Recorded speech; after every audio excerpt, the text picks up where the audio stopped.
Guys, this is Rutuja. Hindi लिखावट में सुधारना कैसे करें, इसे बेहतरीन कैसे बनाएं, इसके बारे में हम आज डिस्कस करने वाले हैं। टिप्स ट्रिक्स के साथ साथ कुछ महत्वपूर्ण बातें भी करने वाले हैं। पर अच्छे हैंडराइटिंग क्यों चाहिए हमें? सामने वाले को समझ में भी आना चाहिए कि लिखा क्या है। Neat and clean beautiful handwriting देखकर दिल को तसल्ली मिलती है, कॉन्फिडेंस भी बढ़ता है, क्योंकि काफ़ी बच्चे अपनी हैंडराइटिंग को लेकर अनकंफर्टेबल फील किया करते हैं। हाँ, तो अगर आप हैंडराइटिंग को इम्प्रूव करना चाहते हो तो पहले आपको उसकी एक्यूरेसी पर फोकस करना पड़ेगा। मेरा कहने का मतलब ये है कि आप लिखते समय अपने शब्दों पर ध्यान दें। उसके लिए आप हिंदी वर्णमाला लिखिए और देखिए कि आप कौन सा अक्षर गलत तरीके से निकालते हैं और पहले उन्हें सही तरीके से निकालिए। उसके लिए बार बार लिखो, 1000 बार लिखो, क्योंकि ये लिखने की चीज़ है। 1000 बार तो नहीं, लेकिन जब तक वो अक्षर सही तरीके से नहीं आता तब तक जमे रहो, डटे रहो, क्योंकि कभी कभी जिद्दी भी बनना पड़ता है। Now it's comes down to consistency and patience, क्योंकि हमें बचपन से कुछ शब्दों को गलत तरीके से लिखने की आदत बनती है और कोई भी बुरी आदत कभी भी चमत्कारी रूप से गायब नहीं होती। तो इसीलिए डेली प्रैक्टिस कीजिए विद कंसिस्टेंसी एंड पेशेंस। और काफ़ी बच्चे सुंदर लिखावट के चक्कर में पेन को खूब टाइटली पकड़ के लिखते हैं या फिर काफ़ी पे ज़्यादा जोर देकर लिखते हैं। उससे उंगलियों में जल्दी से दर्द होना भी शुरू होता है और हम काफ़ी समय तक नहीं लिख पाते और काफ़ी ख़राब हो जाती है। हाँ, पेन के ग्रिप के ऊपर आपका कंट्रोल भी तो होना चाहिए, बट ज़्यादा प्रेस करके भी मत लिखिए, वरना अक्षरों का जो भी नेचुरली शेप आता है वो भी बिगड़ता है। लिखते वक्त कुछ शब्द सीधे और कुछ झुके हुए ना हो, इसके लिए एक ही स्लैंट तय कीजिए।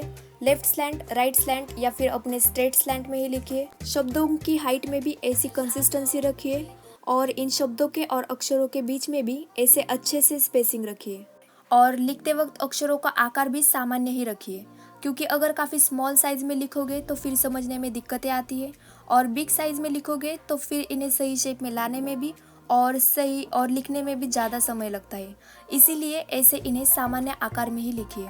और काफ़ी बच्चे कहते हैं कि ये जो शब्दों के ऊपर की शीर्ष रेखा है वो सीधी नहीं आती, तिरछी निकलती है।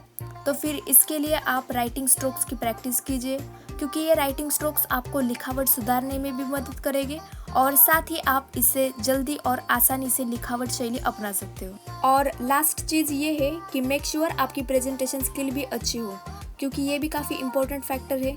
एग्जाम में जो भी इम्पोर्टेंट आंसर होते हैं उन्हें अंडरलाइन कीजिए, आंसर शीट पे अच्छे से मार्जिन ड्रॉ कीजिए, आंसर पॉइंट वाइज लिखिए। आंसर कंप्लीट होने के बाद 2-3 लाइन छोड़ के फिर अगला आंसर लिखिए। ऐसे ही हैंडराइटिंग के साथ साथ प्रेजेंटेशन स्किल भी इम्प्रूव कीजिए। और मैं भी स्टूडेंट ही हूँ, मुझे भी मालूम है कि एग्ज़ाम में पहली टेंशन याद करने की होती है और अच्छे हैंडराइटिंग तो बाद वाली बात है।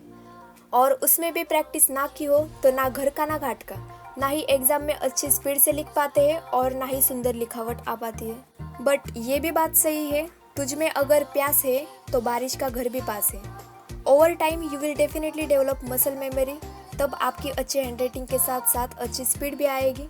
सिर्फ आपको इसके ऊपर वर्क करना पड़ेगा। तो डेली प्रैक्टिस कीजिए with consistency and patience.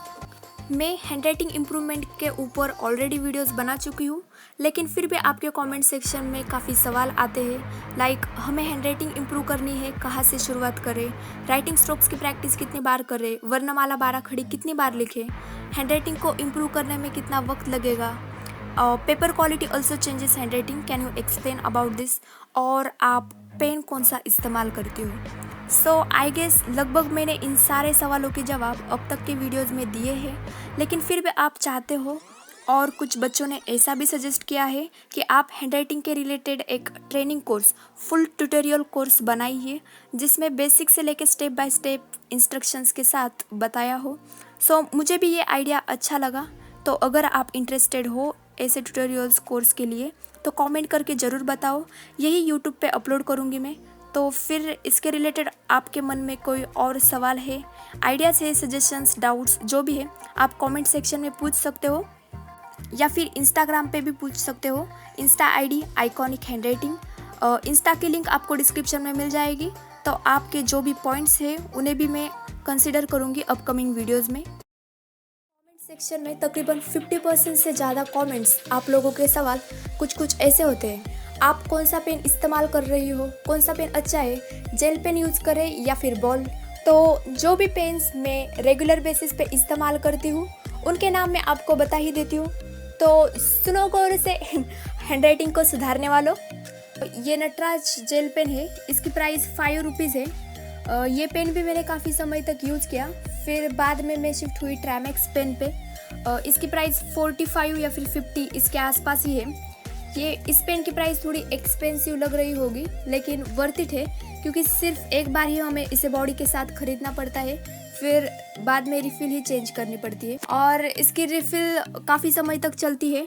And इस पेन से हैंडराइटिंग एंड स्पीड दोनों भी अच्छी तरह से मेंटेन रहते हैं। तो अभी भी मैं यही पेन इस्तेमाल करती हूँ। और अगर बॉल पेन की बात की जाए तो उसमें मुझे 3 रुपीज़ के पेन जो आते हैं वो काफ़ी पसंद है, साइनोसॉफ्टेक या फिर बैली। तो रेगुलर बेसिस पे मैं यही पेन यूज़ करती हूँ और ट्रैमेक्स पेन या फिर 3 रुपीज़ के। पर मुझे यूट्यूब पे अलग अलग ट्यूटोरियल्स डालने पड़ते हैं, तब मैं अलग अलग पेन एक्सपेरिमेंट करती रहती हूँ। वैसे मार्केट में और भी कई पेन्स अवेलेबल है, तो आपका जो भी फेवरेट है आप वो इस्तेमाल कर सकते हो। या फिर ये पेन अगर आपको चेक करने हैं तो इसकी लिंक मैंने डिस्क्रिप्शन बॉक्स में डाल दी है, वहाँ पे चेक कर सकते हो। कुछ बेस्ट लाइन्स है जो मैं आपके साथ शेयर करना चाहूँगी। अगर आप फलों को बदलना चाहते हैं तो पहले आपको जड़ों को बदलना होगा। अगर आप अभी दिखाई देने वाली चीज़ों को बदलना चाहते हैं तो उसके पहले आपको अदृश्य चीज़ों को बदलना होगा। तो अगर इसे हैंडराइटिंग के साथ रिलेट करें तो हम सब चाहते हैं हमारी हैंडराइटिंग अच्छी हो, अट्रैक्टिव हो, लेजेबल हो, लेकिन काफ़ी बंदे कुछ करने से पहले ही ठान लेते हैं कि हमसे ना हो पाएगा। अरे कोशिश करके तो देखो। प्रैक्टिस के साथ साथ जो अदृश्य चीज़ें होती है, पेशेंस, होप, आशा, विश्वास कि हम कर सकते हैं, हैंडराइटिंग इम्प्रूव कर सकते हैं।